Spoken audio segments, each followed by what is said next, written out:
masdan, pati mga tala, bituin at buwan. Ano nga ang tao pang iyong alalahanin? Ay ano nga siya sa sukat ng kalingain?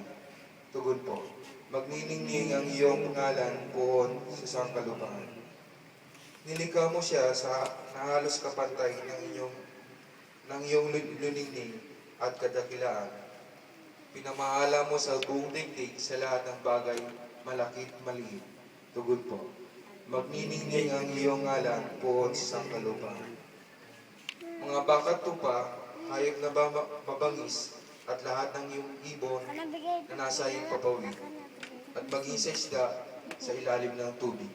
Tugon po, magniningning ang iyong ngalan poon sa sangkalupaan. Kalawang pagbasa.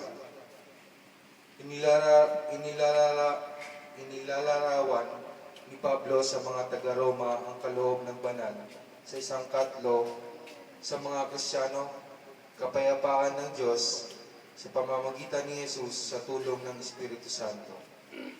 Pagbasa mula sa sulat ni Apostol San Pablo sa mga taga-Roma. Mga kapatid, yamang napawalang sala na tayo dahil sa pananalig sa ating Panginoong Jesucristo, sa pamamagitan niya mayroon na tayong kapanatagan sa harapan ng Diyos. Sa pamamagitan nga niya ay tinatamasa natin ang kagandahang loob ng Diyos at lubos tayong nagagalak sa ating pag-asa na makakasama sa kanyang kaluwalhatian. Bukod dito, nagagalak tayo sa ating mga pagbabata sapagkat alam natin ito'y nagbubunga ng pagtsatsaga. At ang pagtsatsaga ay nagbubunga ng katatagan. At ang katatagan ay nagbubunga ng pag-asa.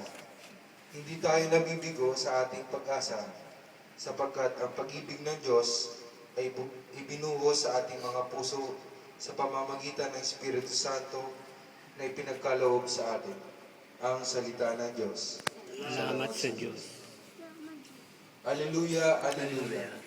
Dakila ang amang mahal, anak